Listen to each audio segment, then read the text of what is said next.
একটা major operation ওরা চালিয়েছিল, তখন এই অ্যাকশন গুলো নিয়েছে ওরা। কিন্তু একটা জিনিস মনে হচ্ছে যে তিনটে এয়ারবেস এফেক্টেড হয়েছে। একটা হচ্ছে চিটাগাং এর জহুরুল হক এয়ারবেস, আরেকটা হচ্ছে যশোরে মতিউর রহমান এয়ারবেস, আর আরেকটা হচ্ছে কুর্মিটলাতে। আপনাদের একটা নিউজ ছিল ৮ পর্বের, যেটা আপনার পত্রিকায় ছিল, যে ইউএস এইড এর মাধ্যমে শেখ হাসিনাকে ক্ষমতাচ্যুত করা হয়েছে। এরপরে প্রায় ৮৭ জন জঙ্গি মুক্তি পেয়েছিল, যেখানের মধ্যে আবার 4 জন না 5 জন যাবজ্জীবন কারাদণ্ডপ্রাপ্ত আসামি, ফাঁসির আসামিও ছিল, চিহ্নিত সন্ত্রাসী এরা। এরপরে তো সরকার বললো যে আমাদের দেশে কোনো জঙ্গি নেই, আছে ছিনতাইকারী। সবকিছু মিলিয়ে এখন পর্যন্ত আপনার কি মনে হয় যে এটা একটা লিঙ্ক আছে 2-2.5 বছরের ভিতরে, টোটাল একটা লিঙ্ক এগুলো? দেখুন, লিঙ্ক গুলো আমরা গেস করতে পারি। একটা জিনিস পরিষ্কার, সেটা হচ্ছে মোহাম্মদ ইউনূসের যে এই যে 18 মাসের যে ইন্টারিম রেজিম চললো, তখন কিন্তু অরাজকতা ছিল একেবারে, মানে মানে চূড়ান্ত, মানে একটা একটা অন্য জায়গায় চলে গেছিল অরাজকতা। সেটা আমরা দেখতাম ল অ্যান্ড অর্ডারে। পাবলিক সেফটি বলে কিছু ছিল না। আমরা সেই পাবলিক সেফটিটা ছিল না বিকজ একে তো এই সো কল্ড স্টুডেন্টস গুলো, তার সঙ্গে ছিল জামাতে ইসলামীর যে স্টুডেন্টস উইং, শিবিরের আতঙ্ক, যেটা ছড়ানো হয়েছিল জুলাই মাসের আর অগস্ট মাসের যে মারামারি কাটাকাটি হয়েছিল আর কি, সেটাতে হ্যাঁ পুলিশ হত্যা আমরা জানি কত বড় একটা ইস্যু, যেটা এখনো রিজলভ হয়নি। তো তো তো এই জিনিসগুলোর সঙ্গে আমরা অ্যাসোসিয়েট করি হচ্ছে যে এক ধরনের অরাজকতা। সেটার সঙ্গে যদি আমরা দেখি একটা রেজিম চেঞ্জ হয়েছিল, যদি না মানে রেজিম চেঞ্জ তো হয়েছিল, এর মধ্যে কোনো তো সন্দেহ নেই। আর আমরা জানি, আর আমি এটা নানান জায়গায় বলেছি, এই রেজিম চেঞ্জটার পেছনে মার্কিন যুক্তরাষ্ট্র ছিল। এখন সেটাকে তো অস্বীকার করলে চলবে না। আর যেই প্রশ্নটা দর্শকদের মাথায় আসতেই পারে, সেটা হলো যে এগুলো এখন কেন হচ্ছে।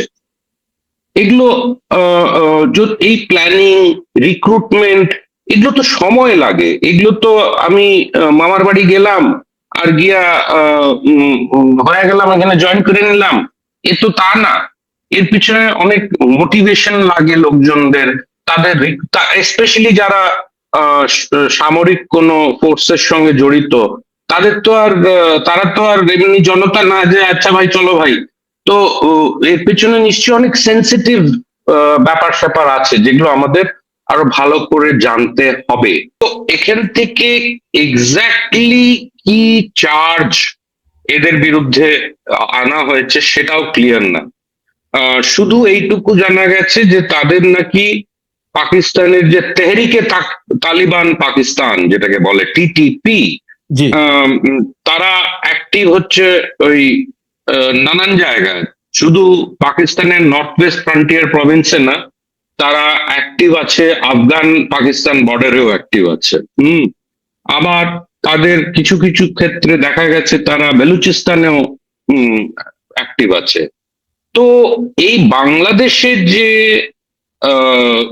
মিলিটারির লোকজন, মানে এয়ারফোর্স পার্টিকুলারলি, তাদের মধ্যে যে রিক্রুটমেন্ট করেছে, এই জিনিসটা কবে থেকে হচ্ছে, কেন হচ্ছে, অবজেক্টিভটা কি, এবং এদের পেছনে কারা ইনভলভ, সেটা আমরা পুরো এই যে স্টোরিটা সেটা আমরা জানবো কিনা আদৌ কোনো গ্যারান্টি দিয়ে বলা যায় না। কেন কিনা পাবলিকলি কিন্তু এটা এখন অব্দি বাংলাদেশের যে আর্মড ফোর্সেস আছে, মিলিটারি আছে, তারা এটা পাবলিকলি বলেনি, তারা ডিনাইও করেনি। তো এর থেকে বোঝা যাচ্ছে that there is something behind it, but we still don't know the full story. But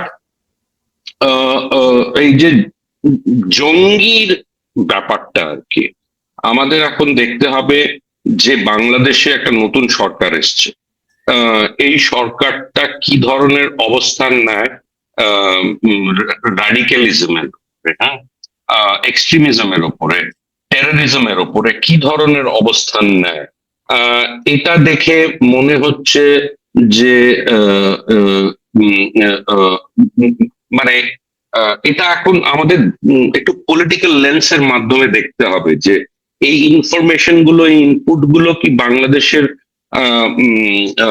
সামরিক বাহিনীর লোকজনকে, তারা এটা কি নিজেরাই এই ইন্টেলিজেন্সটা ওরা আনার্থ করতে পেরেছে, নাকি বাইরের কোনো দেশের হেল্প পেয়ে এই জিনিসগুলো করা হয়েছে? তো তো ব্যাপারটা এখনো জটিল। আমার মনে হয় যে আশা করি যে আগামী দিনগুলোতে হয়তো আর একটু পরিষ্কার হবে। হাউএভার এর সঙ্গে আহ, আহ, উম, উম, মানে এটা যদি একটা মেজর অপারেশন হয়ে থাকে, সেই অপারেশনে বাংলাদেশের আশা করি নানান গোয়েন্দা সংস্থা সংস্থা ইনভলভ ছিল। তারপরে এটার একটা ক্রস বর্ডার ডাইমেনশন আছে। সেই ক্রস বর্ডার ডাইমেনশনটা কি শুধু পাকিস্তান অব্দি, নাকি এটা হয়তো ভারতকেও এফেক্ট করার জন্য ছিল কিনা আমরা এগুলো জানি না ঠিক করে। কিন্তু আমরা যদি লোকাল এই সাউথ এশিয়ার যে পলিটিক্সটা দেখি আর কি, তাহলে আমাদের দেখতে হবে যে তেহরিকে তালিবান পাকিস্তান কিন্তু পাকিস্তানের যে সরকার আছে, পাকিস্তানের যে মিলিটারি আছে, তাদের বিরুদ্ধে অবস্থান নেয় আর কি। তারা অনেকগুলো অপারেশন করেছে আফগানিস্তান পাকিস্তান বর্ডারে। আর আমরা এখন দেখতে পেয়েছি লাস্ট 4-5 মাস ধরে যে আফগানিস্তান থেকে কিন্তু অনেকগুলো অ্যাটাক পাকিস্তানে হয়েছে, আর পাকিস্তান থেকেও আফগানিস্তানে অ্যাটাক হয়েছে। আমরা জানি আফগানিস্তানে এখন একটা তালিবান সরকার আছে। তো আর আমরা এটাও জানি যে ভারত একটা সুসম্পর্ক গড়ে তোলার চেষ্টা করছে এই তালিবান সরকারের সঙ্গে। গত বছর তালিবান রেজিমের যে ফরেন মিনিস্টার, উনি এসেছিলেন দিল্লিতে। আমার ওনার নাম মনে পড়ছে না, বাট আমার আই এম শিওর আমাদের দর্শকরা বুঝতেই পেরেছেন কার কথা বলছি আমি।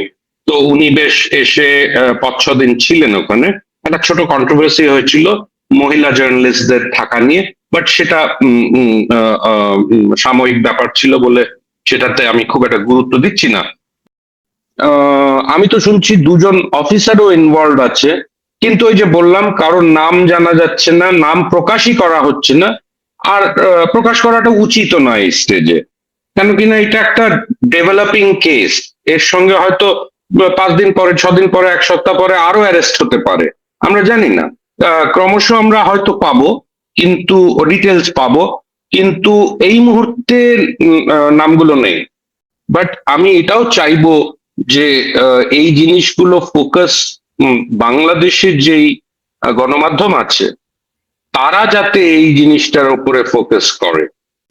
ধন্যবাদ দাদা। আপনারা তথ্য উপাত্ত প্রচুর পান, গোয়েন্দা রিপোর্টের অনেক তথ্য উপাত্ত পান। এখন আমার কথা হচ্ছে যে আপনারা যে রিপোর্টটা এই যে করেছেন এই বিমান বাহিনীতে, এটা কি কোনো অফিসিয়াল গোয়েন্দা সংস্থা থেকে নিশ্চিত হয়েছিলেন, নাকি আপনারা কোনো গোপন সূত্রের খবর?